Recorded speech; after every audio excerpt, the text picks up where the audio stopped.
Hello, this is Esteban Madero presenting for Group 124, and this is our project Edge Detective. Edge Detective is a C++ edge detection library with some pretty useful tools for processing images. Edge detection is everywhere from filters used on Instagram to satellite imagery and medical diagnostics, so it's pretty important. This is our TGA image header file. The program takes in TGA images. The pixels will be stored in a little pixel struct. A structure used for importing and exporting the image header and the information for reading the file. And then all the pixels will be stored in a vector of vectors, which is essentially an adjacency matrix for processing. Important functions: loading in an image, exporting an image, and getting the header information so you can write it out correctly. Convert to grayscale is going to normalize the pixel values into their respective intensities using the luminosity approach, which takes into account human perception. Gaussian blur uses a concept called convolution, which defines an element based on its surrounding elements. This is going to do a Gaussian ratio, so it's going to sort of blend things together. Take out some of the noise. Pruitt edge detection and Sobel edge detection both do the same thing. You're going to use convolution to sort of define horizontal and vertical edges and then find the magnitude of them together. Canny edge detection will extend the Sobel edge detection through these three functions down here: non-max suppression, double threshold, and hysteresis, and we'll go over that in a second.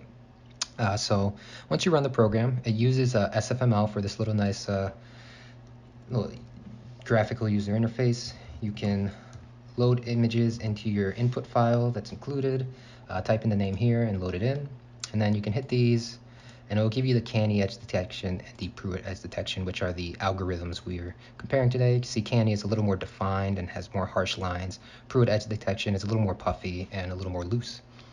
So that's not all. We'll go over to the command line interface now, and you can see that you have access to all of these individual functions. You can access them individually if you wanted to, so you can sort of mess around it and get an idea for it. So we're going to load another image,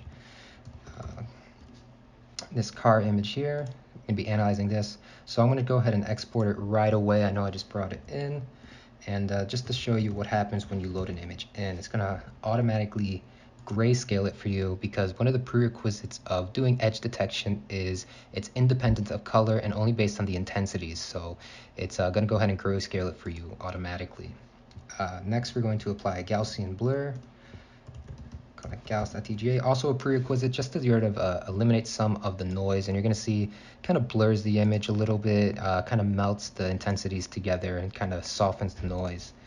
Next thing we'll do is we'll run the Pruitt algorithm, which is going to convolve around a horizontal and vertical axis and sort of define the edges and then combine them together to find the angle.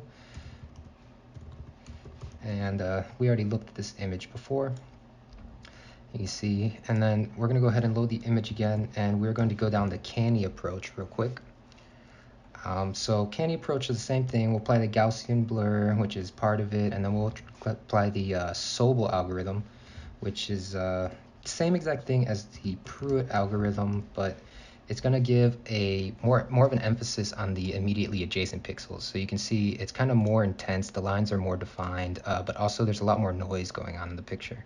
So the way we handle this is using a concept called non-maximum suppression. And what that's going to do is sort of go through the pixels and look at the angle at which the edges propagate and sort of compress them together. So we'll look at that real quick.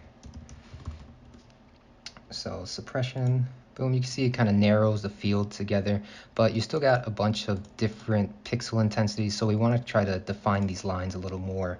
So we're going to use something called double threshold, and what's that going to do is going to set a high and a low threshold, and the pixels that are above the high threshold will be set to the strongest intensity. In this case it's 255.